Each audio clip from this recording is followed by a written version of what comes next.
Listen to this podcast now on the Red Apple Podcast Network. Why is the middle class shrinking? Why are people facing an affordability crisis while marginalized individuals called informals grow in numbers? Join me as I travel the world, speaking with people living in invisibility, the leaders working to solve it, and uncovering the hard truths shaping our economy and daily reality.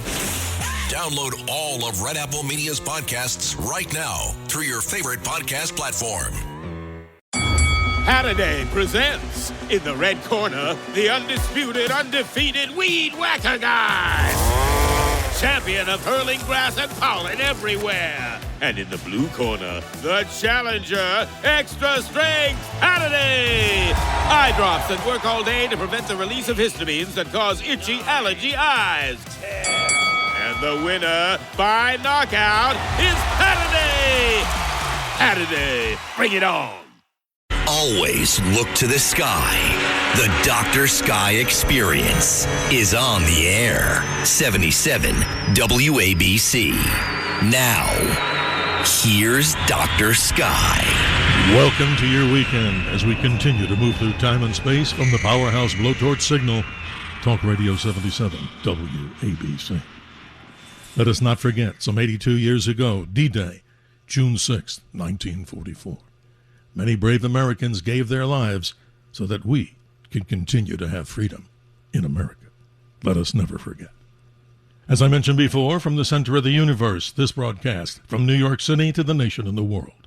Welcome to the Dr. Sky Experience, a show about the mysteries from the realms of astronomy, space, aviation, weather, celebrity guests, and stories of American exceptionalism. We like to call it a theater of the mind of sorts, a show where we hope that you learn something new each time about the great mysteries, utilizing critical thinking and dialogue. And ladies and gentlemen, we reach out, and you can reach out to the show by giving us a call. The phone number for us, 1-800-848-9222. That's 1-800-848-9222. And I'd be remiss if I didn't thank our helmsmen, both Bill and Jackson, making sure that when you call in, and for that matter, the great signal of this radio station is heard far and wide, the way you would expect. We continue with tonight's adventure as we talk about the great mysteries that are lining us in the weather world. The mystery of weather, climate phenomenon, something called El Niño and La Niña. What can we expect in 2026? Could this El Niño cost the global economy and cause the global economy, as I should say, billions of dollars? And great concerns are happening. As I've mentioned before, all weather seemingly comes from the sun. And if that's the same tradition that you believe in, things are seemingly changing. If you're a diehard believer in the series of climate change stories, you have your right to that. If you don't want to believe that and wonder what's happening with weather around the world, there indeed are a great many changes. The temperature here in Phoenix, Arizona, 109 today. You know your temperature, as summer naturally is just a few weeks away, the summer solstice. And as far as that particular subject goes, let's continue to hear what many in the media are talking about the concept of El Niño and La Niña and a potentially super El Niño in 2026. And here is what some in the media are saying. Happening in the Pacific Ocean that most people have no idea about. Thousands of meters below the surface, an enormous pulse of warm water is moving eastward along the equator, invisible from above, but carrying enough heat to reshape the weather of an entire planet. Scientists have a name for it, a Kelvin wave. And where it's heading and what it's about to do when it arrives at the surface is why climate forecasters are using language this summer that most of them have never used before. In March of this year, forecasters gave a 22% chance of happening, a real possibility, but nothing alarming. Then April came, and that number jumped to 80%. And then the European Center for Medium-Range Weather Forecasts released its May update. The number that came back stopped people in their tracks. 100%. A 100% probability of a super El Niño forming by November. And the projected peak temperature of the ocean at the center of all this? 3 degrees Celsius above average. A level of heat in the Pacific that hasn't been recorded since 1877, almost 150 years ago. Every lighter still runs on... The mystery, ladies and gentlemen, as we continue to talk about the phenomenon known as El Niño and La Niña. The contact number here with questions and comments, 1-800-848-9222. And while you're at it, why not download the WABC app, where you come into our house, and there's many rooms in our house at Talk Radio 77 WABC. And here to talk about this phenomenon is none other than Dr. Robert Leeman. He's a heliophysicist and a former NASA scientist specializing in the sun's magnetic activity, solar cycles, space weather, and the connections to Earth's large-scale climate systems. Originally from Wales, he studied at Imperial College in London before moving to the United States to earn his Ph.D. at the University of Delaware. He has held positions at NASA's Goddard Space Flight Center in Greenbelt, Maryland, and NASA headquarters in Washington, D.C. He now leads space weather as a scientist at Linker. Bob works on industry-focused space weather and space climate forecasting to help protect critical infrastructure and support the growing space economy. With that, Dr. Leeman, thank you for joining us on the Dr. Sky Experience. How are you, sir? Thanks for your time. Thank you for having me. I am doing good on this Saturday morning. And yes, my friend. Yes, it is the anniversary of D-Day now. Yes, sir. As I mentioned proudly, as many Americans out there, maybe a lot of young folks, do not realize the gravity of the situation. But of course, ladies and gentlemen, those soldiers that gave their lives in what we call American exceptionalism, and thank God we're free. Right, Doctor? That's amazing.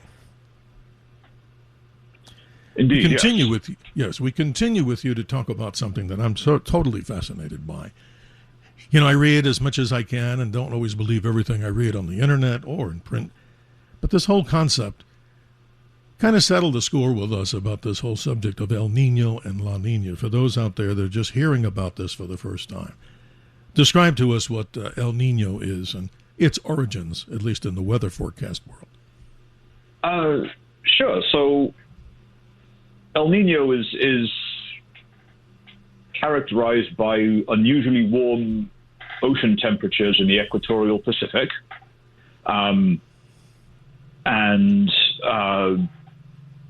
Basically, you can think of the warm waters in the Pacific kind of slosh back and forth from east to west and back again. And as the warm water is in the east off the coast of South America, that's the El Niño phase. And then when it sloshes back the other way and it gets warm around Indonesia and Papua New Guinea, then it's cold in off the coast of Peru, and that's the La Niña phase.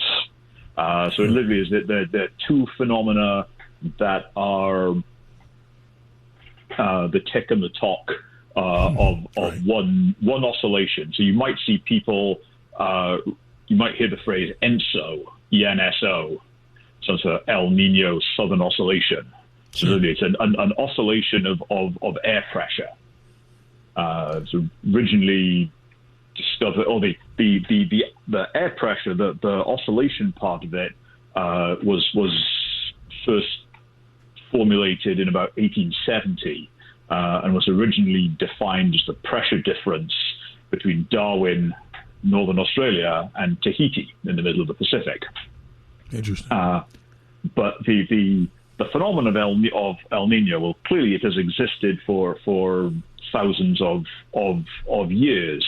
But the name El Niño comes from the Spanish missionaries and in Peru following the conquistadors. And I think actually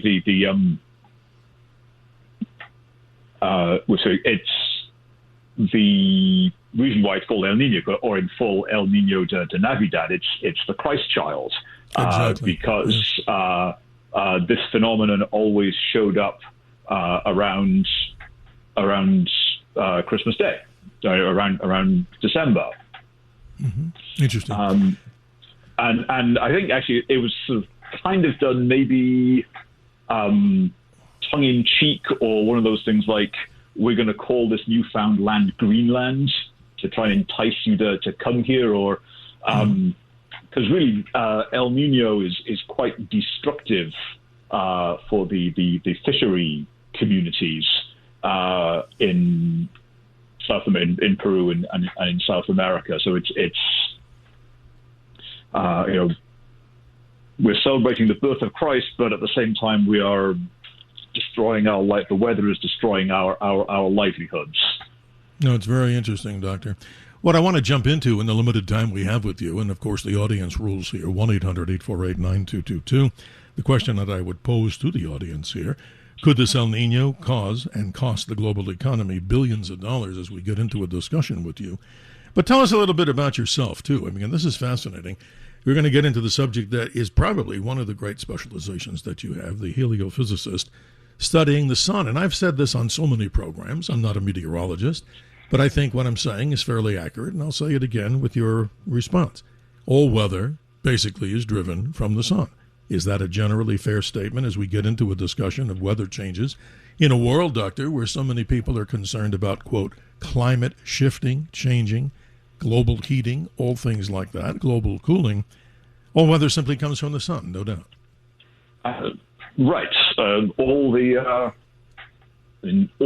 of weather is just the moving of moisture and air around the planet, driven by warming. Sun shines down on the ground, the air heats up. For those listeners who are in prime thunderstorm country, that happens like clockwork at 3 o'clock, 4 o'clock every afternoon. But yes, the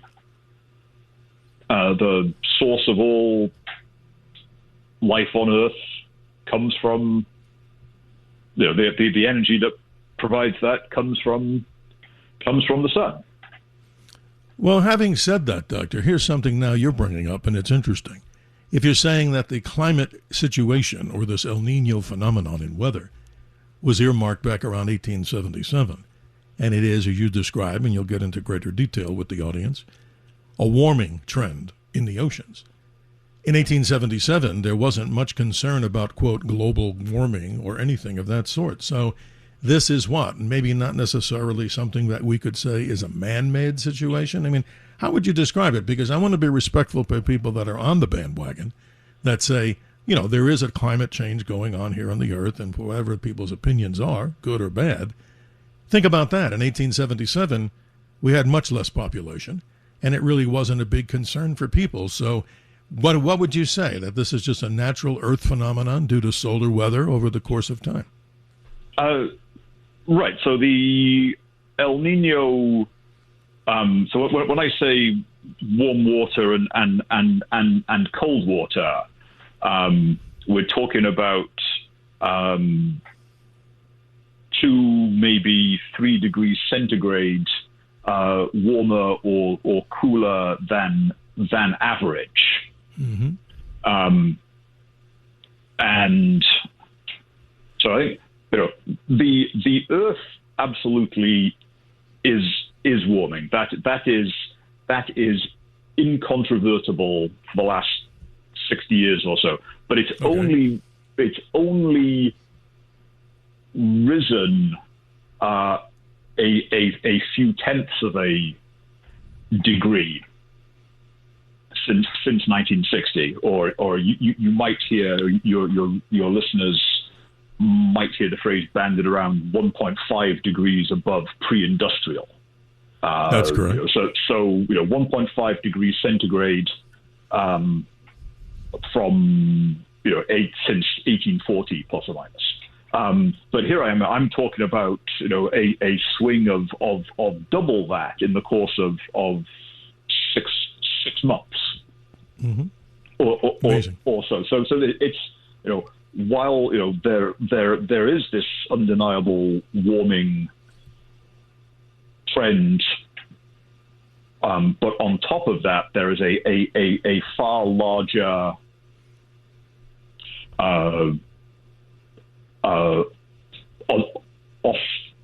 oscillation. Okay. Just think about it. You said at the top of the broadcast there that it was 109 degrees in Phoenix, Arizona today. Correct. Yes. It was very hot. It was 92, 93, I think, in Washington, D.C. today. Also very hot. Yes. Right, but also it was 60, 70 degrees. Now we've switched to talking about Fahrenheit. Mm-hmm. But still, it was 60 degrees Fahrenheit or 70 degrees maybe when I woke up yesterday morning. So there's a 20 degree swing there in the course of just one day. Yes, it is. Big changes.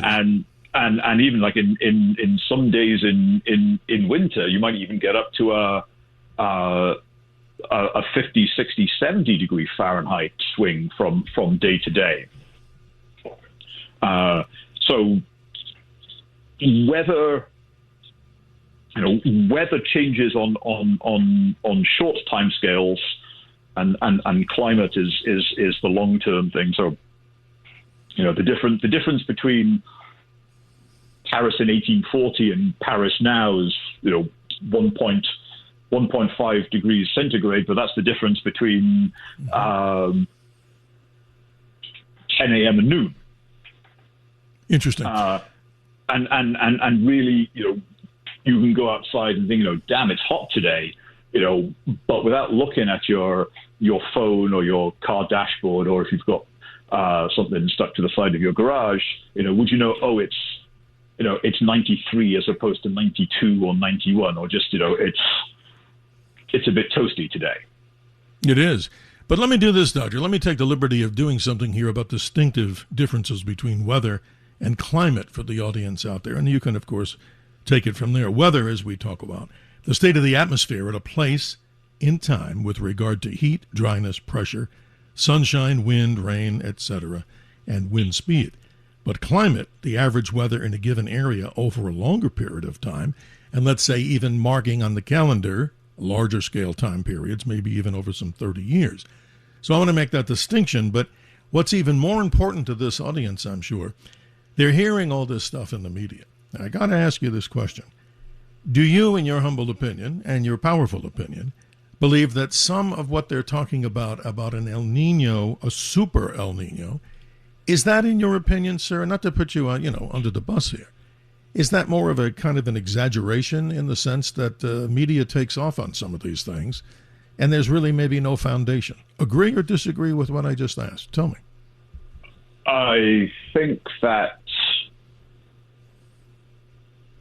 the fact that we are going to get an El Nino this year is nailed on. I think it's going to be a pretty large one.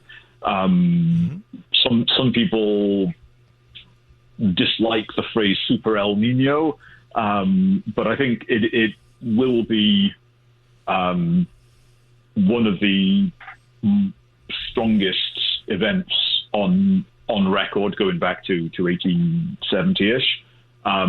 Okay. Though how sensationalizing and hyping and we got to get eyeballs on pages or eyeballs on screens. Pay attention to me, which is pervasive through modern media. I think. Okay. But attributing. It was 109 in Phoenix, Arizona today. That's El Nino or that's climate change. No, I hear you. I mean, you've done a good job explaining it. But what I'm trying to get at, and this is the audience. This is why we involve the audience here. The Dr. Sky Experience wants to bring people into, as we like to call it, Doctor, a theater of the mind, because you can't see images in this format, at least not yet anyway. The technology's there, but as we do radio and proud to do it.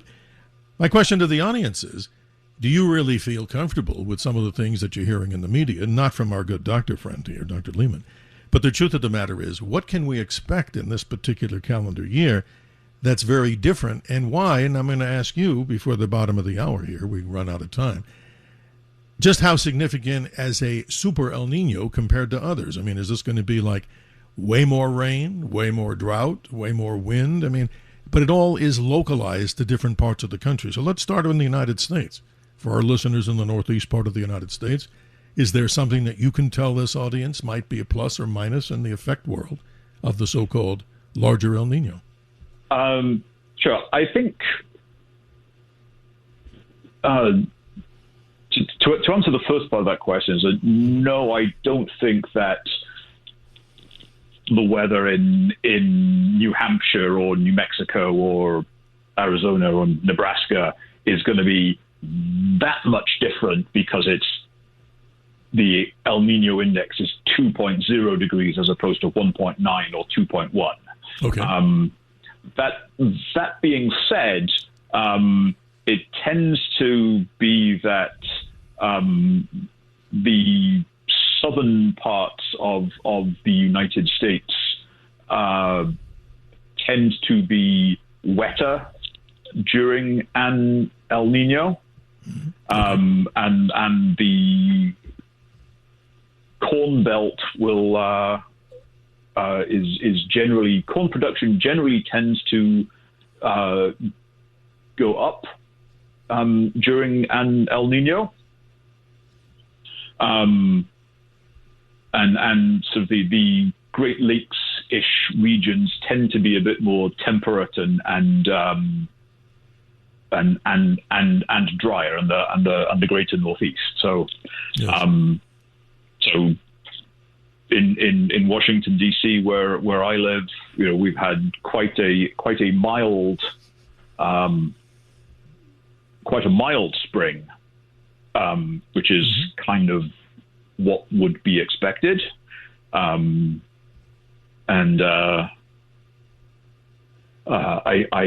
did notice that Memorial Day a couple of weeks ago, and the Indianapolis 500 had rain clouds threatening for most of the race, and the last couple of times that the race was curtailed or had many rain stops happened to be in El Nino years.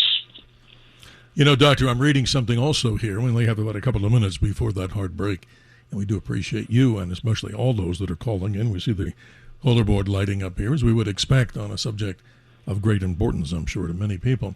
But I'm understood by reading this and getting a quick yes or no. If we run out of time, we can carry it on after the break. Is that in the eastern regions like the Atlantic, a potential for this super El Nino might be a benefit to the degradation or making less available those big hurricanes that come through the Atlantic? Is that pretty much true, that it would kind of mitigate the potential for some of these large hurricanes? Very much so, yes. An El Nino of any strength tends to limit the number of hurricanes in the Atlantic. Interesting. And conversely, La Nina years tend to increase, have a higher number of Atlantic hurricanes, and that's because the upper level winds tend to shear nascent hurricanes and break them apart, whereas in La Nina years the winds blow from a different direction and kind of help hurricanes spin up. So the worst years for hurricanes tend to be the first year of a La Nina after an El Nino. So think 2017, when Harvey and Irma and whatever the third one was in that train did a whole bunch of damage. And on the flip side, then 1992, for instance, like Hurricane Andrew. So the first oh yeah, hurricane, that was a bad one. Yeah. Right. That was a bad one. Right. It was the first named hurricane of the year. It didn't spawn until August, but there was like the one of only 2 or 3 hurricanes that year, which you'd expect from it being an El Nino year in 1992, but its path went right over Florida and did what destruction. much of damage. Yes. So, well, Doctor, sorry to cut you short as anybody. We do have the hard break coming up here in just a moment. But when we return, ladies and gentlemen, your calls at 1-800-848-9222. That's what keeps the theater of the mind going. And as we like to say here, why not? And certainly do that at your convenience. Sign up and download the WABC app. You'll learn so much more about what's in this great house of WABC. You could spend literally lots of time there and enjoy the experience and hearing, that is, not only this show in the form of podcast, but what about all the other great 24/7 hosts that adorn the airwaves of this powerhouse blowtorch, as we like to call it, a powerhouse blowtorch signal. Talk Radio 77 WABC. 1-800-848-9222. We see the callers like Frank in Maine, Tom in New Jersey, Scott in Kentucky, and we will continue with Dr. Robert Leeman, a heliophysicist and a former NASA scientist. So much more about El Niño, La Niña, fact or fiction as a super one. We'll tell you more when we come back.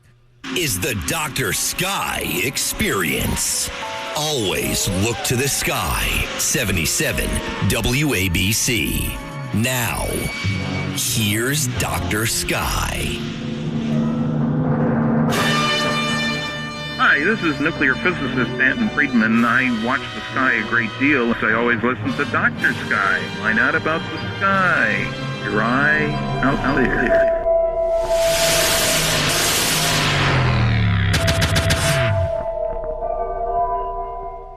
The one thing that could cost the global economy trillions, a stronger El Niño.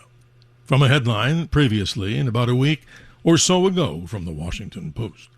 32 minutes after the hour, our special guest, all are special, but today in this morning's edition of the Dr. Sky episodes here in the Dr. Sky Experience, we're joined by Dr. Robert Leeman, a heliophysicist and former NASA scientist. He specializes in many things about the sun. The conversation points with you, the audience, at 1-800-848-9222 is the potentiality of a super El Niño. Doctor, welcome back. Let's go to the callers. They've been patient on line 2. We welcome a regular caller. We welcome Frank in Maine. Frank, good morning. Thanks for being with us. Good morning, Dr. Sky. Always a pleasure whenever I get the chance to speak to you. Thank you. This is a great topic. And here's my question for your guest. A long time ago, in the 70s, there was a prediction of a global cooling, actually a global winter, and that was supposed to be through El Niño also, but that never transpired. My question is, as weather patterns change, do you believe that it's because of the sunspots or the sun storms that are coming into here that makes our patterns change? Because I necessarily don't believe in climate change. I believe more in what the universe does to us, and that determines our weather. And do you believe that this is a contributing factor to El Niño? Well, Frank, stay with us, Doctor. Great callers, and your response. I think this is a very interesting question presented. Yes. Hi, Frank. Thank you for that question. Yes, there's certainly no. I was only just around on this planet when the whole global cooling fears came place into this. There was a quite unusual La Niña that lasted for 3 years for 70. 2, 3, 4, 5, which there's some fantastic stories. We can go off on that, and you can actually draw a direct line from that to Lake Placid, and do you believe in miracles? Yes, but that's not the question that Frank in Maine asked. So, as I said before the break, we definitely have we can measure the the global average temperature has increased as we have over the last 150 years, and it is most likely due to the amount of carbon dioxide that we have burned and put into the atmosphere. Now, I think the economic benefits outweigh that, but everyone is entitled to his or her own opinion on that. So weather, I mean, the wind is going to blow, winter is going to be winter, summer is going to be summer, no matter what. But yes, I do think that while there is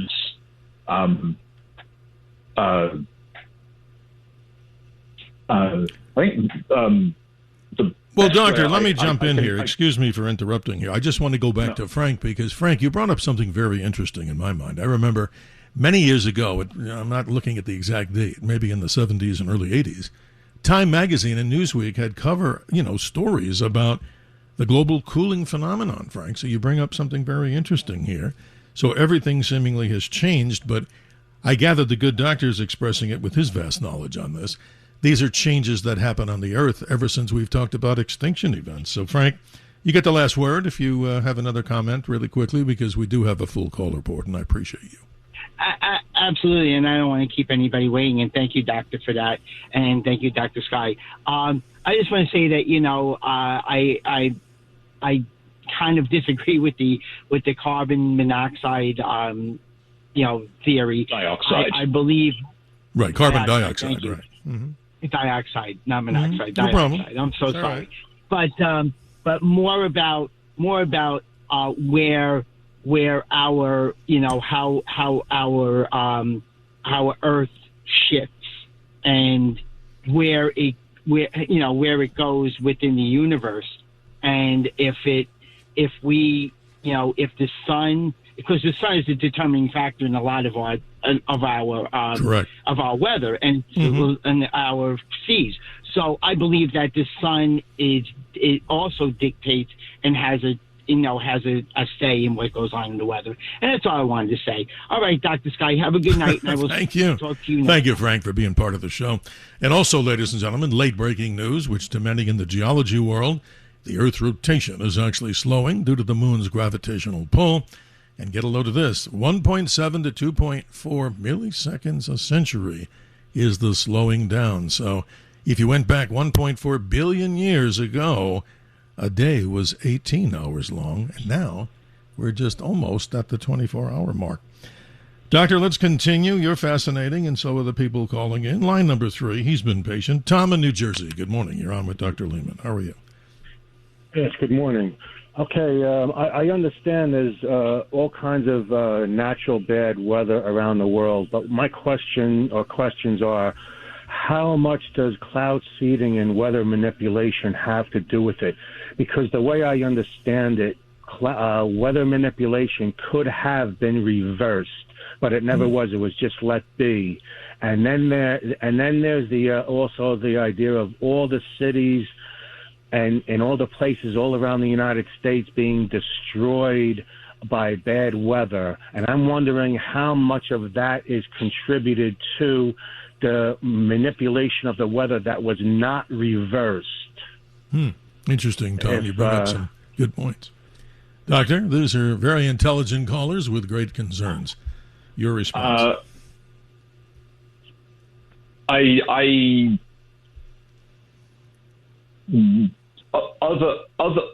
than CO2 emissions and nuclear testing in the upper atmosphere, which hasn't happened in 60 odd years, we are not manipulating the atmosphere on any scale large enough to have a contributing factor. Okay.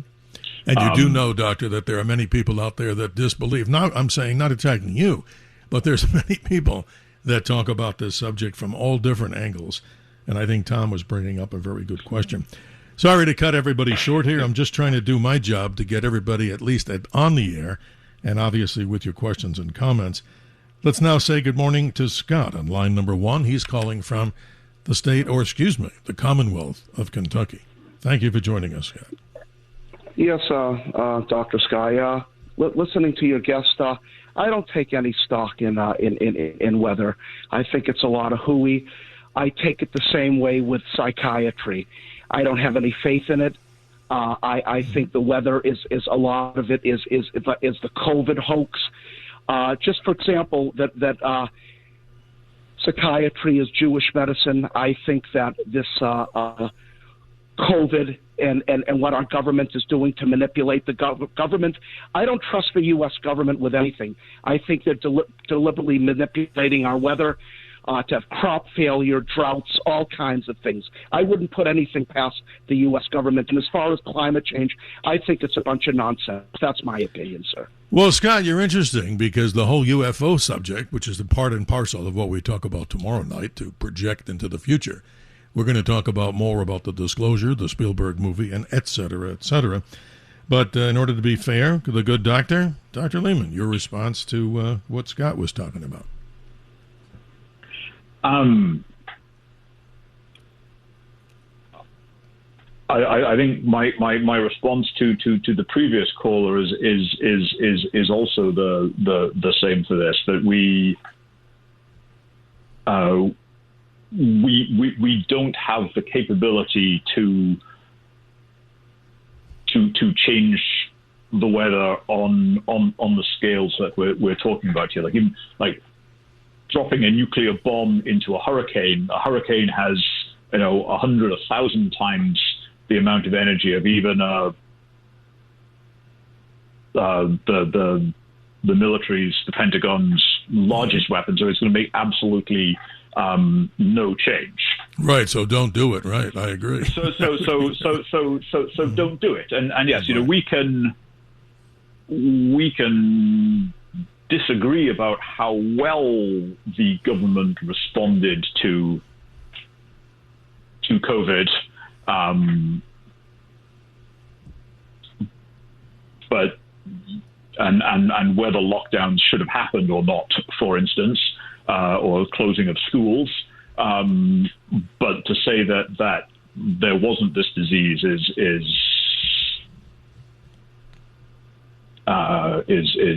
I'm going to have to disagree with that. Well, fine. That's what we have here, an open forum, agree or disagree. And as long as we do it, I like to say this, with critical thinking and with dialogue. That's what makes this show, in my opinion, likable by many people.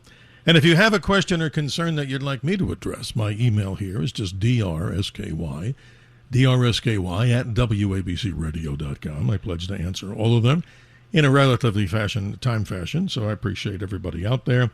And as we go to this next break, ladies and gentlemen, as we continue in hour number 2, we see the callers coming in, 1-800-848-9222. We're going to shift gears a little bit and talk about what the good doctor has as a really interesting specialty.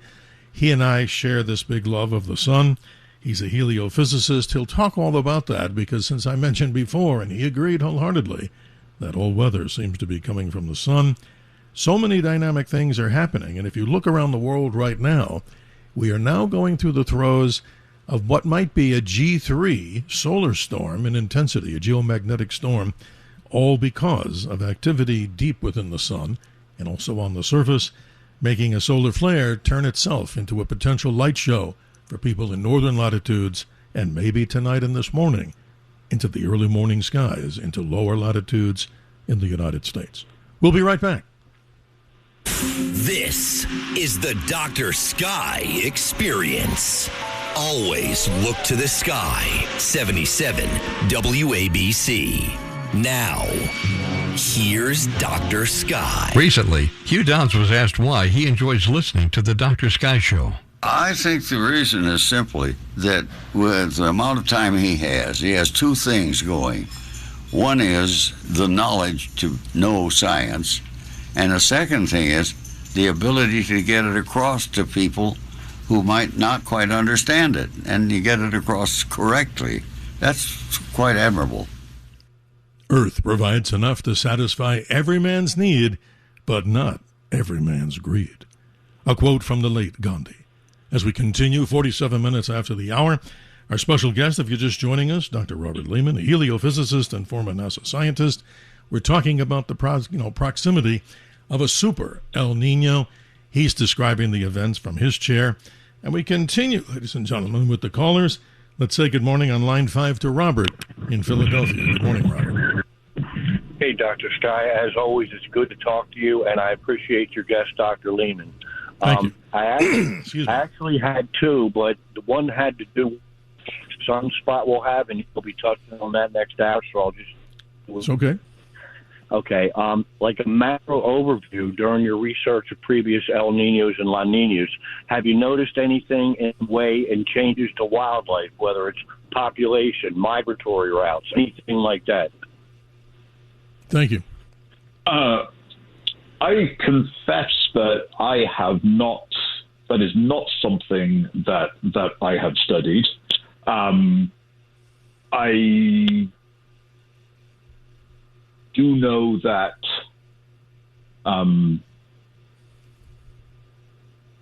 the Eastern Australia is for instance is particularly afflicted by the state of El Niño, wildfires and droughts in El Niño, and then massive floods in La Niña, and I remember seeing articles. One of the last big one was a couple of years ago, that the number of animals who refuse to move. Correct. I think, although maybe that's not the best answer to the caller's question. From one Robert to another. Yes, there you go. We had a lot of Roberts on these shows. So I think I might say that the Indian monsoons tend to be weaker, or India tends to be drier. Is another result of El Niño, which I could imagine, and similarly southern Africa. So I could imagine that migratory birds might be affected by that.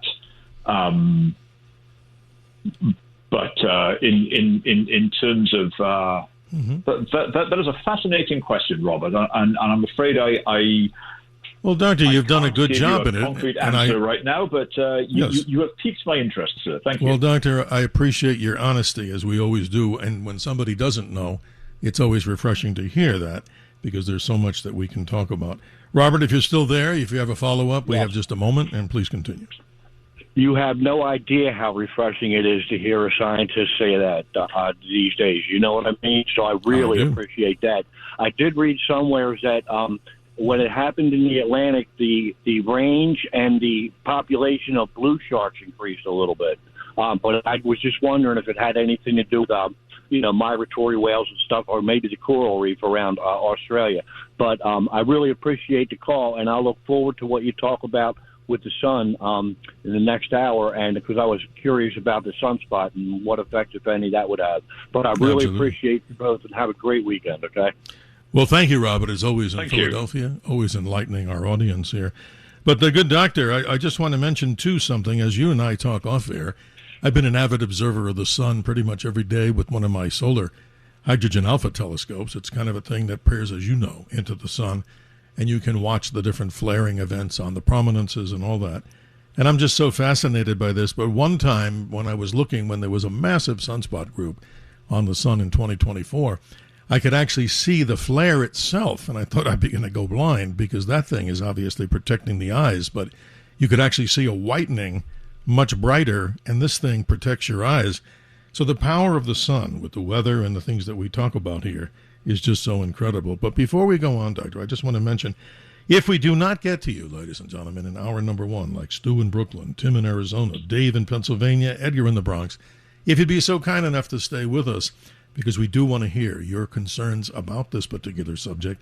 The question goes out to the audience again, as some have said, could this El Nino cost the global economy billions of dollars? What is in store with us? So a quick summation, Doctor, as we only have about 8 minutes or so before this hour ends. How quickly it ends. Isn't that incredible? How fast we move through space. Time flies when we're having fun, yes. Yeah, absolutely. Yes. So give us a summation. I mean, what can people in hour number one learn about this potentiality of a super El Nino in 2026, and what should they do? I mean, is there anything you can suggest, or who knows where it's going to hit, and maybe if it will at all? Give us your summation. I think here in the U.S., we are going to be relatively unaffected. Really? I don't know if your callers are in Eastern Australia, then I would act on wildfire preparedness. Mm-hmm.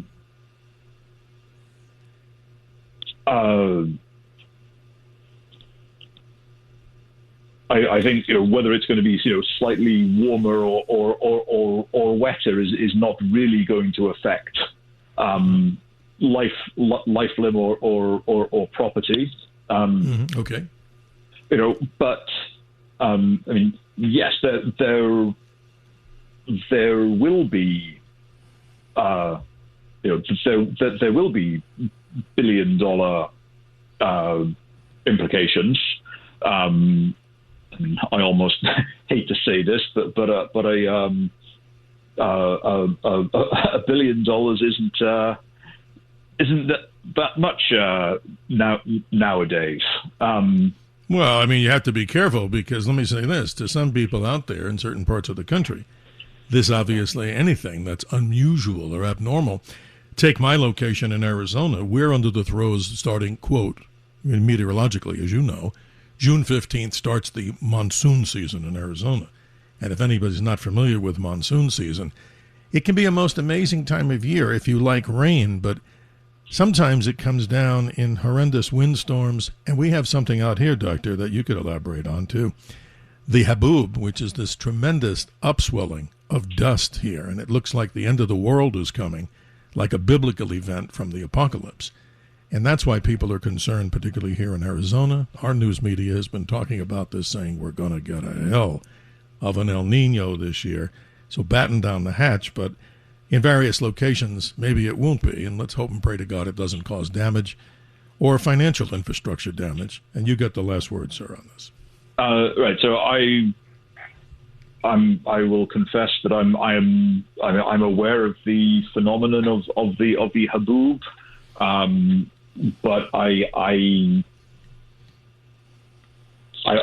not an expert in it. Understood. But I will say so.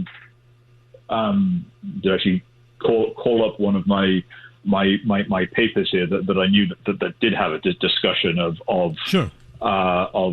financial costs. So she said that mild winters and greater than average rainfall to the southwest in El Nino years save U.S. energy consumers about $2.2 billion in heating costs.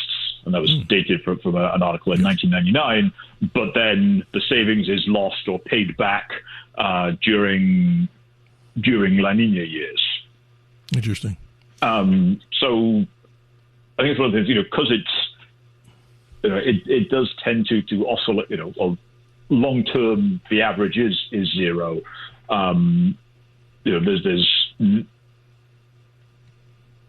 It's just, how much is it going to be this year or next year? And similarly, corn yields or corn production goes up and down, or hey, there's going to be fewer hurricanes this year, which is great, but then 2 years' time, there's probably going to be more. Well, Doctor, we have to stop the conversation now as the clock, of course, rules. But I just want to mention to everybody, we usually do and proud to provide that, a basic update of the heavens of what people can see. That's what many people email me about. This particular week, if you look into the northwestern sky, you will be getting to see a most incredible treat. The goddess of love and beauty, Venus, is moving and encroaching on Jupiter. That's the two objects that are standing very close together. As the month continues, as next week goes into full swing, those two objects will be by the 9th, as you look in the northwest after sunset, about 1.6 degree apart. In simple Earth language, if you took your thumb out and extended it at arm's length, both that planet and the planet Venus and next to Jupiter will be exceptionally close. Like that of biblical stories, like that of the Star of Bethlehem, and just to the lower right, the innermost planet, the planet Mercury, continues.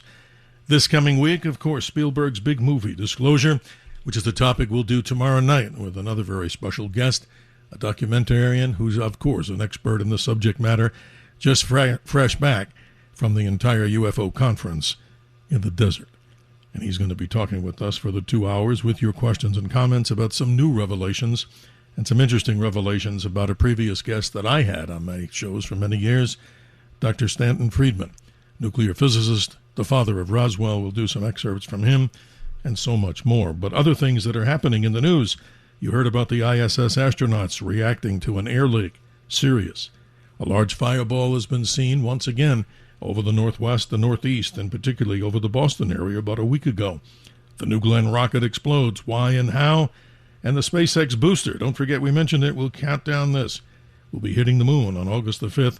Maybe something that you can see in a small telescope as a spent part of one of the rockets of past days of SpaceX, a Falcon 9 booster, strikes the surface of the moon. We continue in hour number 2 with Dr. Robert Leeman, heliophysicist and former NASA scientist, answering your questions. And if you are on the line, we implore you, that is, to please stay with us, because the Theater of the Mind will continue after these important announcements.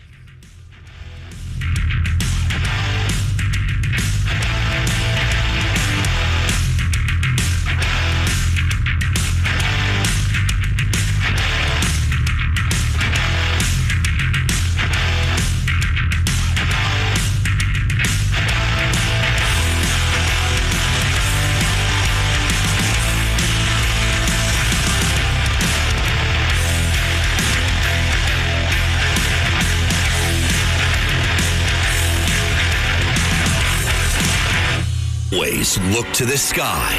The Dr. Sky Experience is on the air. 77 WABC. Now, here's Dr. Sky. Thank you, ladies and gentlemen, for spending time as we move deeper into your weekend.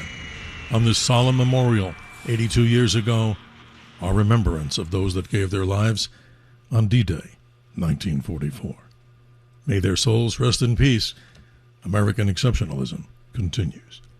From the powerhouse blowtorch signal, we call it WABC, Talk Radio 77, broadcasting from the center of the universe, New York City, to the nation and the world. Welcome to hour number 2 of the Dr. Sky Experience.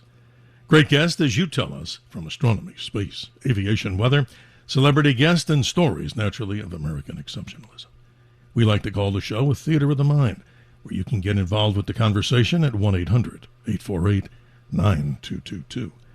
We like it with critical thinking and with dialogue. What could be better than that? And download when you're at it. And you have a few moments, download the WABC app so you can be permanently into our house and the many rooms that are inside that great app. And thanks to our helmsmen, both Bill and Jackson, making sure that when you call, you're heard loud and clear around the nation and who knows, maybe out to the cosmos. Hour number 2 continues with our special guest, Dr. Robert Leeman, a heliophysicist and former NASA scientist, specializing in the sun's magnetic energy, solar cycles, space weather, and he's the lead space weather scientist at a company called Linker, L-Y-N-K-E-R. His website to learn so much more is L-Y-N-K-E-R, linker-space.com.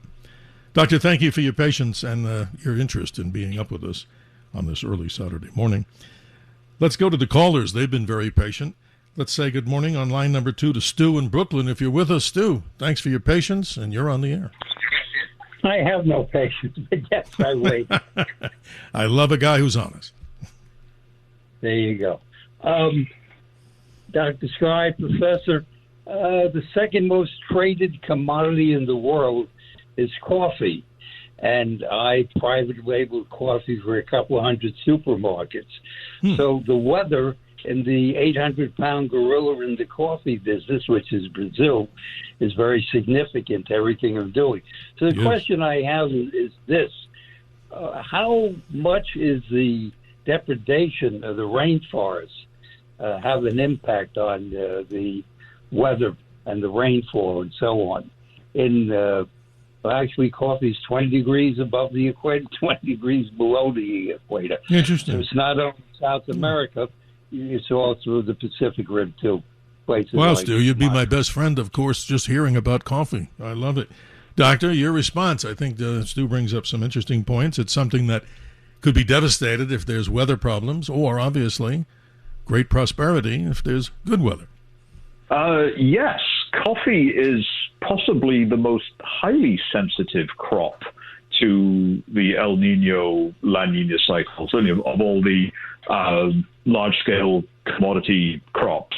Both Brazil and Colombia and Vietnam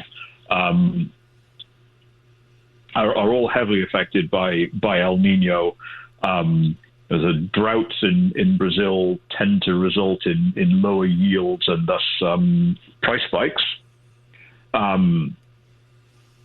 then on the flip side, you can also get excess rain in La Nina years, which can also damage crops. So I think on the whole, it's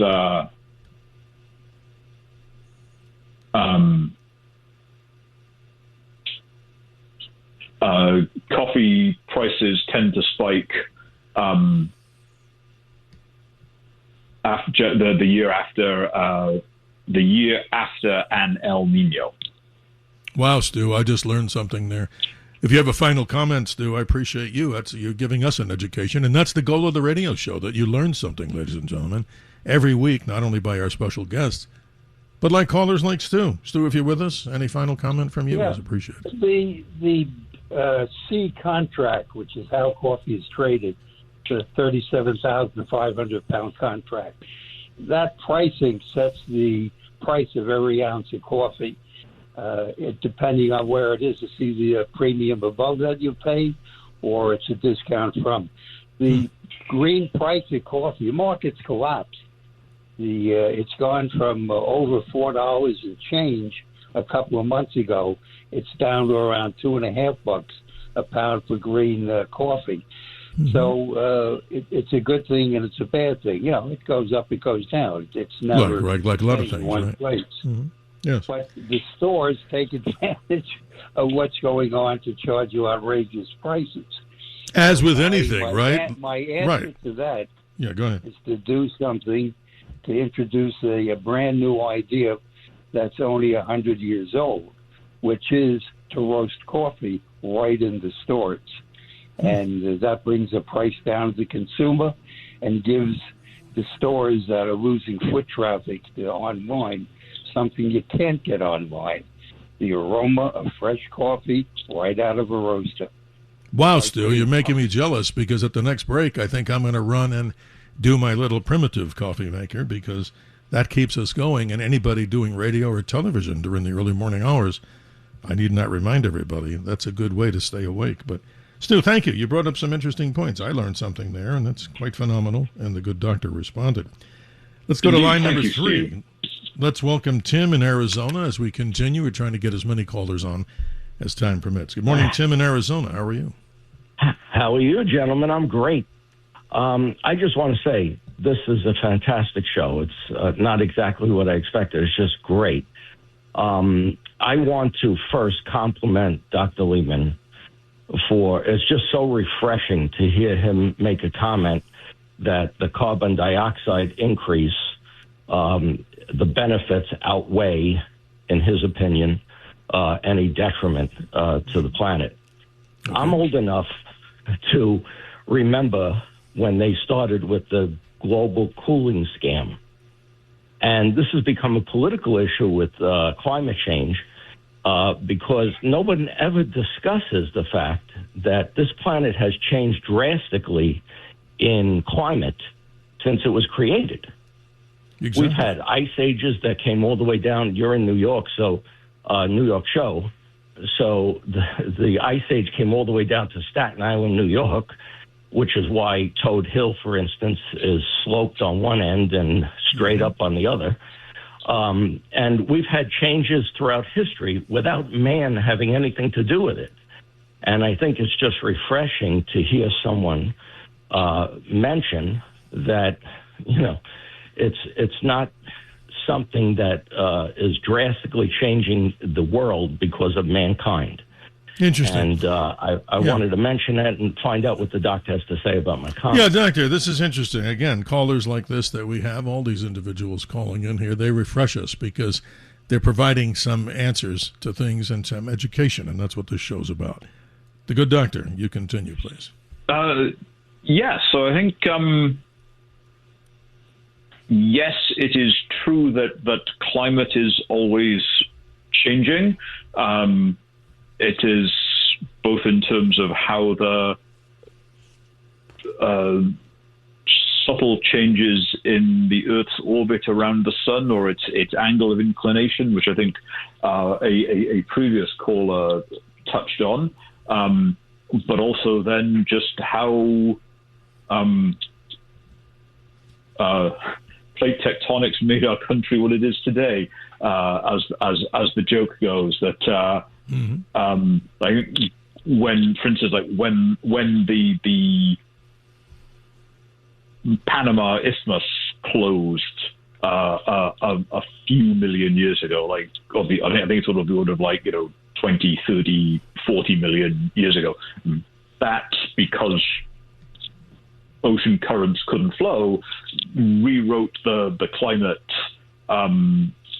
quite significantly. I think all the the modern concern comes from the fact that the climate is changing so quickly that we have changed in 150 years faster than the 10,000 years before that. So for all of human history, prior to the last 150 years, the climate has been relatively stable. Well, thank goodness for that, Doctor, because as you know, which is thank goodness. I think that is exactly what led us to our ancestors to start agriculture in the Fertile Crescent of the Middle East and the first civilizations. When we stopped being hunters and gatherers and started becoming civilized, was precisely because of a stable climate. Well, look at how the Earth has culled itself and has gone through major extinctions. I mean, you can do the Ordovician, the Devonian, the Permian, the Triassic, the Cretaceous. We don't have time to go into every one of them, but not an excuse for people to go out there and intentionally pollute the planet. And there's some of that, of course, we hear all over the place all the time. But the point I'm making, and I think you are making also in the strong way, and so is Tim in Arizona, as we continue to talk about how the Earth has survived these millennia and that it basically has a healing process. Thank goodness, because it's the only planet that we have. As Carl Sagan appropriately mentioned, the Earth, simply the pale blue dot. Thank you to Tim in Arizona. Let's continue here, Doctor, with many, many callers, and we'll try to get them on. Line number 4, Dave in Pennsylvania. You've been patient. Your turn to tell us what you'd like to. Let me call Walter. Hi. And Dr. Leeman, it is a pleasure to hear you. And I was going back to Stu with the coffee situation. Yeah. Dr. Leeman, how much is the tropical rainforest deforestation around the world, in particular at this point in time, in Brazil, who has an election coming up this year for president, with Bolsonaro back in the picture with his son, running on the side of the deforesters. As far as I know, he strongly supports rainforest deforestation.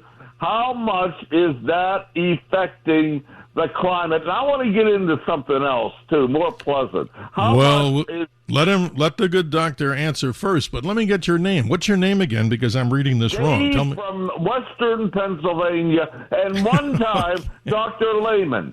I came up in the cold Stockholm-type winter here in Pittsburgh, on the south side of Pittsburgh, of a theory called chaotic entropy, which dealt with atmospheric and oceanic turbulence, entropy, chaotically creating electricity. I was falling in love with a young lady named Kelsey, who, as far as I know, has nothing to do with the Kelsey involved with Taylor Swift. How about that? All righty. Here, let me have the good doctor have his chance at this, because you bring up some very dynamic points. You should do your own commercials. I like the way you presented it, but go ahead, doctor. This is interesting. So, with regards to deforestation, I'm the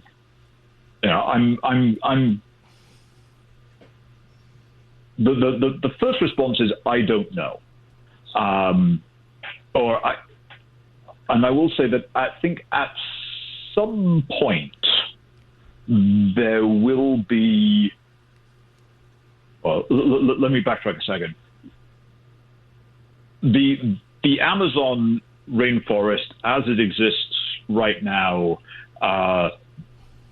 because it transpires so much water out of the soil into the atmosphere, it does modify the climate. So I think at some point, if we remove too much of it, if there is so much deforestation, then the driving impact of the Amazon will cease to be, and there will be a major shift in climate.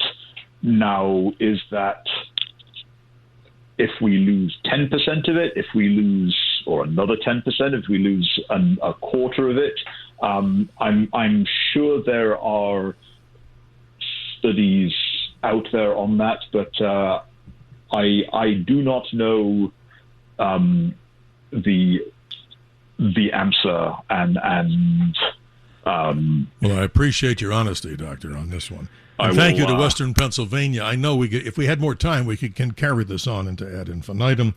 But again, thank you, Western Pennsylvania, on line 4. Let's go to line number 1. Edgar in the Bronx. If you're there, you've been extremely patient. You're on the air. Well, thank you. I'll be very brief. In school, I learned that there were 3 states of matter: solid, liquid, and gas, and that this truth was manifest in all of reality. So, for example, the planet Earth consists of land, oceans, and the atmosphere. And same thing with the human body. We're solid, bones, liquid, blood, urine, and gas, oxygen that we breathe. So given that understanding, does the sun have an atmosphere? And if it does, how is the definition of atmosphere modified when it comes to understanding the sun? Edgar, I have to thank you, because you're going to segue. You're giving us the segue to the subject I want to bring up, and that is the specialty that the good doctor has as a heliophysicist. Doctor, take it away about the sun's atmosphere. Thank you, Edgar. Yes, the sun's atmosphere is that bit that we can't see, is the short answer. So the sun, first of all, always or never look at the sun with the naked eye. Always use eclipse glasses or welder's glasses. But you'll see, if you do see it, it is a very sharp edge, and that's because the light making power of the sun, if you will, because it's hot enough and dense enough, stops quite abruptly, which is why we have such a sharp edge on the sun. But above, so the outer layer of the sun, the bit that we see, we call the photosphere. Photo meaning light. And it's about 5,800 Kelvin, so about 9,000 Fahrenheit, and the sun is the color that it is because it is that hot. And then, so above the photosphere, there is still matter. The density of the sun falls off as a square of the distance, just like the force of gravity or electromagnetism. So above that, there's the layer that we call the chromosphere. Chromo meaning color, and if any of your callers got the chance to see the total solar eclipse from 2 years ago, or if any of you are lucky enough to go to Iceland or Spain in August, and you see, so right at the moment of totality, you will see a red, pink structures around. Oh yeah, seen it many times. It's beautiful. Yes, and that is because that the hydrogen gas that the sun forms at these temperatures glows this particular shade of red. It's called the H alpha line. And then which is it's slightly cooler. But then here comes the crazy part, the outer atmosphere of the sun, the corona, that wonderful wispy structures that you see in the total solar eclipse, and what makes a total solar eclipse so cool. And I'm self-censoring the bleep that, but it really is. It is the most amazing thing that we can see on planet Earth. Oh, you're right, Doctor. And not to steal your thunder I on this. I might possibly give the credit of the birth of my two children and some number of days regarding my wife, but my wife and my two children were with me when I first saw a total solar eclipse. So that's a beautiful story. So the corona is I think its Greek name looks like a crown, and the coronavirus is named for the same reason, because it kind of looks like, under the microscope, the sun with the rays shooting out. Absolutely, Doctor. I hate to cut everybody short here, but again, I'm watching the clock as trying to be an air traffic controller, bring the planes in theoretically and get them out. But one of the things you mentioned, the biggest conundrum I've had in school was talking about the temperature of the photosphere and then seeing the corona and how magnificently the corona temperatures of millions of degrees. And that to me is still a very, very strange conundrum, how the surface of the sun and far away from it, the temperature changes, like the magneto-thermohydrodynamic stuff that they talk about, very technical stuff, which I'm sure you could give a very good class on.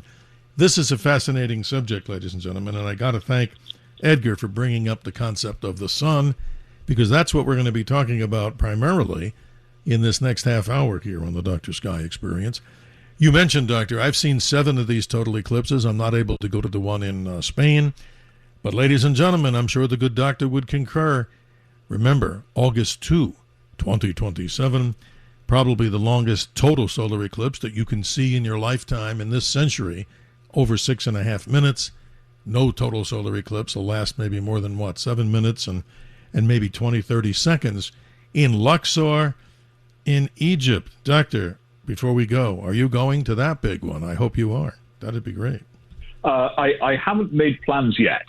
I will say that I made plans in 2014 to go see the one in 2017. I went to Idaho, just outside Yellowstone National Park, and pretty much immediately following that, I made plans to go to Cleveland, Ohio, which is exactly what I did do for 2024. Yeah, we were just down the highway from you in Texas, in a little town in Texas Hill Country over there, and we enjoyed ourselves, though, but not as much as you. We had some partly cloudy skies. Doctor, we're going to continue with you on the other side of this hard break, as we talk about in radio and television, and we'll continue to talk, hopefully, in more subject matter on the sun, your area of expertise, and any questions, of course, that do come through in the time. And just to let you know, ladies and gentlemen, if you're Ted in St. Louis, and we hope you'll stand by, and we see Alice in Ohio, we do appreciate all of you out there, ladies and gentlemen. A short amount of time with a very interesting gentleman. The primary part of this radio show was the question about this whole El Niño. Could this El Niño cost the global economy billions of dollars, as many expect, and the good doctor's describing it?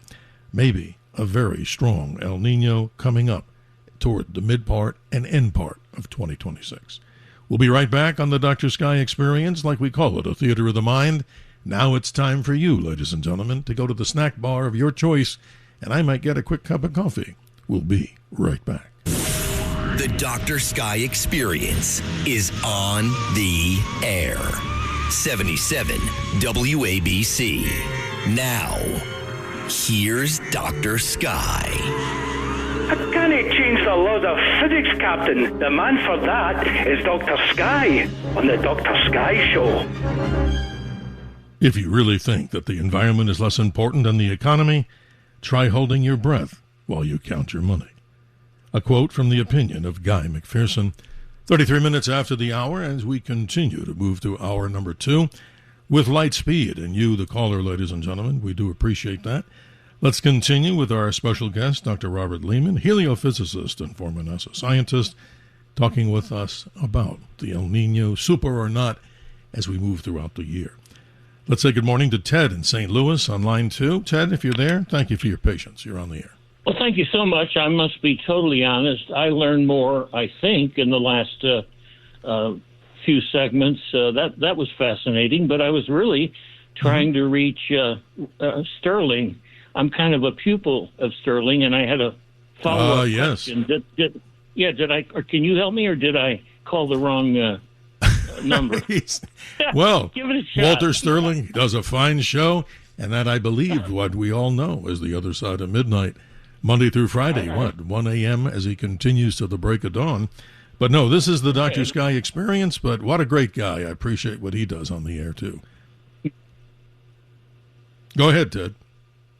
No, so I can share with you the follow-up that I was going to ask him about. Yeah, we were talking last night about why the newspapers absolutely crashed financially so badly, why the stations are in trouble, and he explained the amount of revenue that classified ads generated. And through my whole lifetime, I saw these little tiny boxed items, page after page. I had no idea the amount of money. But when you look at it, you don't have a reporter, you don't have an editor, you don't have a writer, you don't have anybody but somebody to put it in the paper. So that's a lot of money. That's an awful lot of money. But I do appreciate the call. But here, it's a little off subject for us, but I do suggest that you contact Walter. I mean, a wonderful show, as you hear here on Talk Radio 77 WABC. But I do appreciate your checking in here. We're a little different show, but of course, the same kind of concepts as we talk about the many mysteries that are out there in the world. Thank you, Ted in St. Louis. Let's continue to line number 3. Alice has been patient in Ohio. Good morning. You're on with Dr. Robert Leeman. How are you? Good morning, and yes, very well. Thank you for asking. Thank you for taking my call. Absolutely. I'm going to, yes, sir. I want to speak to climate change. I think that's the worst hoax that has been played on the people of planet Earth. And Mother Nature and our planet is a living, breathing entity to me. Yes. We do have climate change, summer, fall, winter, and spring. Yes. Each one has its own particular charm. Where I am, right now, I'm growing flowers. It's the beginning of the growing season. That's beautiful. Our farmers produce food for the entire world. And also, when you were addressing deforestation, I was trying to get through, so I couldn't hear everything. Okay. I admire a man who will say, I don't know. And someone like that will immediately go, when they have time, to get an answer for themselves. Yes, I'm just an ordinary person with an ordinary education. Well, Alice, I really love you, too, in my own way, because let me say this, exactly what I said about the good doctor, and anybody, myself included. It always is a noble person that can say, I don't know, as opposed to blovation, where you're trying to, do things in a different light. So thank you for that inspiration. But, Doctor, you got the floor. She's giving you a compliment also. Yes, I will say yes, thank you for that. And I will say that during the break, I went back and I did some searching about deforestation of the Amazon and when it where that tipping point might be. And to answer our caller from Pittsburgh, I think depending on quite what assumptions you make and quite how much the global temperatures rise, we've currently removed about 15 to 20% of the historic Amazon, and it's probably about halfway to the point of the tipping point. Maybe a little less if warming gets much warmer. So I'm not quite sure just how much over what period of time we have done that, but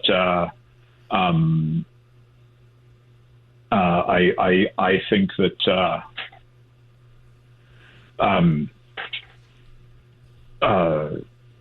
it is a. I'm not going to weigh into politics of a third country. No, I understand, Doctor. And let me say this from Alice's side of the equation here. It's interesting to hear people say they don't know when they don't. And that's exactly something that gets high respect in my category, as Alice is saying. So I appreciate you, Alice, for chiming in here. And your opinions about this, as you don't want to put words in your mouth, one of the greatest hoaxes that are perpetrated on the entire planet.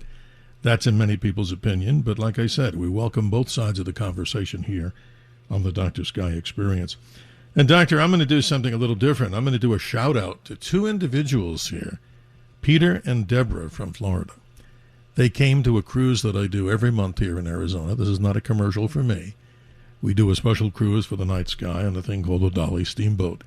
And they came all the way from Florida because they tell us they enjoy this particular show. And more important than the show, they enjoy Talk Radio 77 WABC. So Peter and Deborah, what a wonderful time we had on the cruise.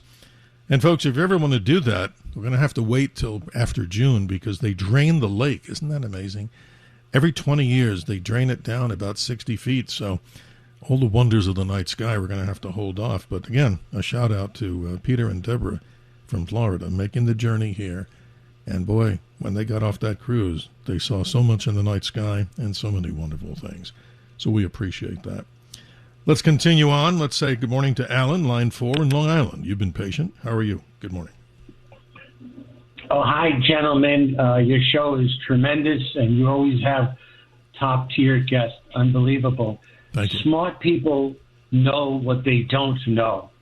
Somebody who is not intelligent will go off half-cocked and not know what they're doing, and that's where you got a lot of problems. I'm fascinated by this, and I just want to bring up something. Everyone talks about this big hot topic now, what comes out of the ground, oil, but there's something else that could come out of the ground, is drinking water. And I want to know in America how we could tap into these great reserves that we do have, and it's natural water. Some of them is filtered pure by the rocks and everything. And I like to know this because it's not related to the drinking water, but in L.A. last year they had no water for the Palisades fires and the Malibu fires. Yes, sorry. And I just want to know what the professor and the scientists will think. I think it has to be addressed both ways, between political and scientifically. What will happen when the communists take over this country? What will happen to our resources? It looks like everything. It will be a third world country. We saw it in L.A. No water in the Johnny pumps. Well, Alan, I don't want to steal the doctor's thunder here, but I'm going to ask him to chime in just a moment here. But here in the West, we have one of the greatest concerns, and everybody else will agree they have theirs in their local region. There's literally fights by states over the Colorado River water. And here in Arizona, we have a group called CAP, Central Arizona Project, and they do a great job of getting these little canals to run to do, water for agriculture. But the biggest issue out here, I think, and in many parts of the country, is how do we sustain fresh water with all the growth? Phoenix will become the 4th largest city in America, not the 5th, and outpacing that of Philadelphia population-wise. So you bring up something very, very interesting here. But before we go to this break, we only have about a minute, Doctor. It's not fair for you to respond in just a minute. So why don't we do this? Let's continue to have a conversation here on so many of the other topics that you do. And I want to give out your website again. It's Lynker, LYNKER-space.com. And I'm sorry to do this to you, but in about a minute, describe what your role is there. And I know that's unfair, but we'll get you to answer deeply what Alan in Long Island was talking about. Tell me about your company and what you do there. Sure. So Lynker is a wide-ranging company that provides all sorts of services from oceans to atmospheres to rivers. And a couple of years ago, they were looking to expand. They do a lot of work with like NOAA and DOE and the such like. And we have experts in fisheries and ocean buoys and atmosphere and rivers, and we've expanded into climate. So where else can we go? Well, up. And the growing field of space weather. And that's a subject, Doctor. Again, I apologize. The clock here rules, but let's get into that. But I want you to remind me, and it's interesting, Alan had some concerns, and I think you can answer those much better than I can when we return here on the Dr. Sky Experience. Still time if you'd like to get in on the line here with our conversation. 1-800-848-9222. We will be right back. This is the Dr. Sky Experience. Always look to the sky. 77 WABC. Now, here's Dr. Sky. Hi, this is astronaut Charlie Duke, 10th man to walk on the moon on Apollo 16 in April 1972. And it's a great thrill being on and listening to the Dr. Sky Show. 46 minutes after the hour, we continue with Dr. Robert Leeman. And Doctor, I know that Alan had some concerns about water, and then I'm sorry to have cut you short there. You were describing what you do at Lynker-space.com. Right. So Lynker is water. There are all aspects of that sustains the vitality of our marine, coastal, and ocean resources and the people that depend on them. And so they were looking to expand a couple of years ago and brought on myself and my longtime scientific collaborator, Dr. Scott McIntosh, who was formerly the deputy director of NCAR in Colorado, head of the High Altitude Observatory there too, and so brought Scott in from NCAR and me from NASA. So our predicting the solar cycle is our bread and butter, is what what we are the amazing our raison d'etre, our like we are the experts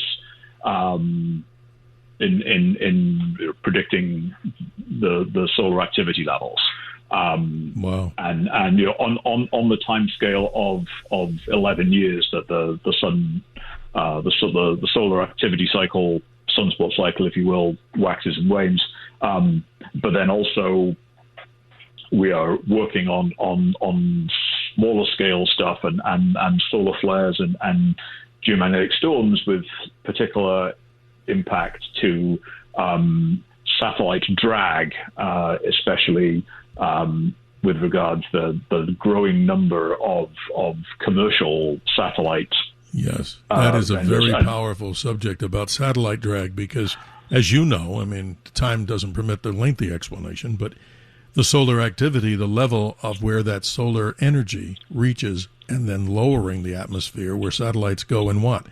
They'll just simply burn up at altitudes maybe that they didn't think because of the changes of the solar output from flares. But as I mentioned before, Doctor, I know we didn't get a chance to answer Alan's concern on water. We'll do that. But here's something interesting.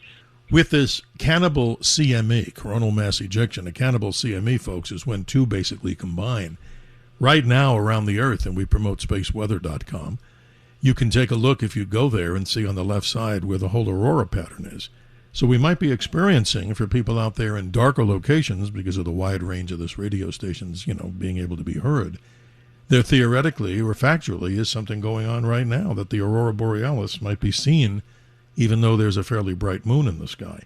But that's fascinating what you guys do over there. The solar cycle, many people believe it's bigger than 11 years. And you guys have something that we're going to talk about in just a moment, but I wanted to see if you could kindly go answer Alan's concerns he had about water, and I think you brought up some good points here in your relationship to what's going on in the El Niño. Yes. So the two parts of Alan's question, I think it was you who brought up the Colorado River Compact, which is truly fascinating, and I think both the LA wildfires and the Colorado River are both. Failure is perhaps the wrong word, too strong a word, but definitely they're political problems or problems that have been worsened by politics.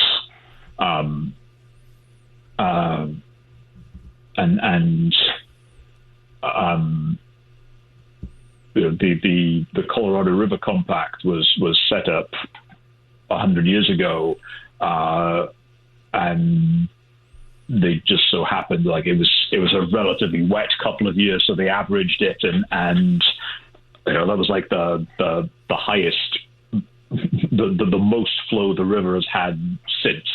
And they just never revisited it, and everyone wants their piece of the pie, and yes, certainly the American West has grown substantially over the last 100 years, both in LA and as you said in Phoenix. So I think hard decisions will have to be made there.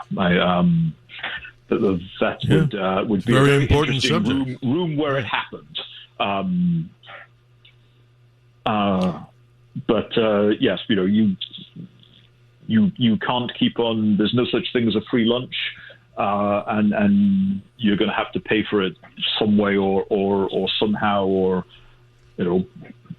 put that bag of chips or that second slice of pie back because you've got to share the pie. Yes, and that's becoming a big political issue. I mean, water, as the gentleman was calling before to talk about, it's a very interesting subject. And now your summation, because we only got about 3 minutes, a summation about this potentiality for a massive, super, mega El Niño. What's your best take from the research that you're doing? And describe it. We're not going to hold you to a court of law on this, but When is it going to start? What are some of the effects that people in your world are saying could happen, might happen, or will happen? You got the floor. Thank you. Yes, I think we're starting to see things now. As I said, the relatively mild spring on the eastern seaboard always happens as it builds up. When we get the El Nino will peak in around November, December, a Christ child. Then that's when, which is southern hemisphere summer. So we'd expect to see likely droughts and wildfires in Australia, droughts and crop failures in less developed parts of southern Africa, and of course the anchovies of Peru. So the Peruvian. Okay. So the 97, 98 El Nino, they estimated that Peru lost about 5% of its GDP due to lack of anchovy. Well, that's fisheries. That's a big enough number to really hit the pocket. You bet. I mean, anything like that. Right. Whereas here in the U.S. we are more. The U.S. is a larger country, and so even if Arizona gets hammered, or in a couple of years' time, Florida gets hammered with a couple of bad hurricanes, it'll be relatively mild in the Southwest, and you guys spend less on your heating and cooling costs. Yes, it's an up and down cycle, of course, but it's all up and down cycles. Absolutely. And corn and wheat production tends to wax and wane as well, and even different countries. Some are in phase, and their crop production is better during La Nina conditions, and some nations and regions it's better in El Nino region. So I think I've my work on predicting El Nino has always been about getting the timing right, rather than just how big, or that magic number, that average temperature of 2 degrees centigrade or 2.1 degrees centigrade. I think it's going to be big enough that there will be impact in Peru, Australia, the Atlantic hurricanes, and like with anything that involves financial loss, knowing that it's coming, you can take precautions.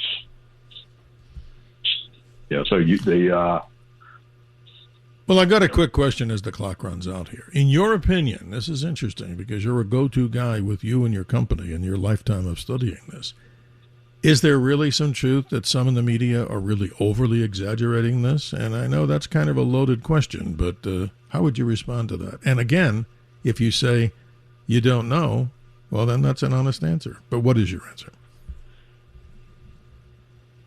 I think it is maybe a little sensationalized, or given our increased interest in climate change, or greater awareness of certainly media discussions of climate change, then it's kind of a natural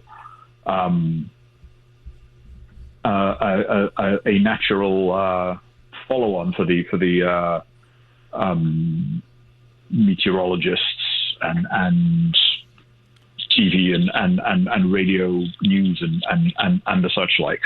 Well, Doctor, on that note, sorry again, we do have to end our show here, which I don't want to do. I mean, this is fascinating what you're bringing up. And a salute to all those folks out there that are studying this, and particularly your organization. The group, of course, you can learn much more about the good doctor, Dr. Robert Leeman, at Linker, LYNKER-space.com. Great work on space weather, much needed in this world as we launch more satellites into space and everything else. But, Doctor, I have to thank you for your candid and honest assessment of things, even saying you do not know, and that's refreshing. Obviously, the things that you do know are equally important and also impressive.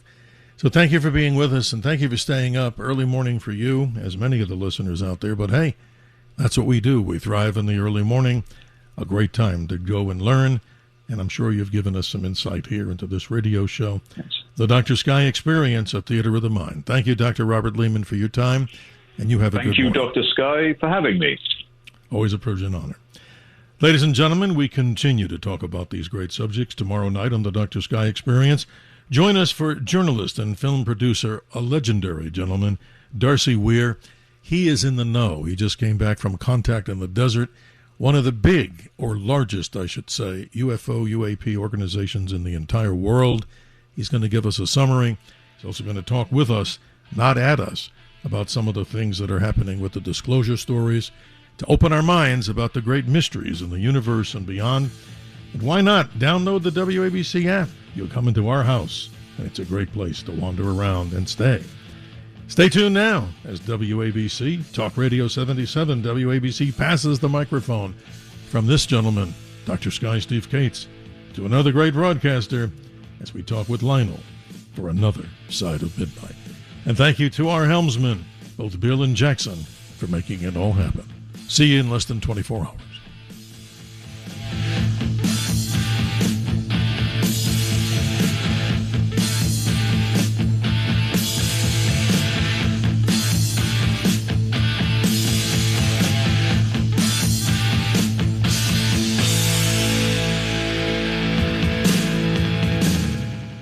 Sacco and Feliz, New York and New Jersey's premier attorneys at law. Their team brings decades of experience across a wide range of practice areas. Whatever life brings, they're your legal team. From everyday matters to complex cases, they've got you covered with the experience you need and the results you want. Because when life gets complicated, they make it simple. SaccoFeliz.com. SACCOFILLAS.com. 2 C's, 2 L's.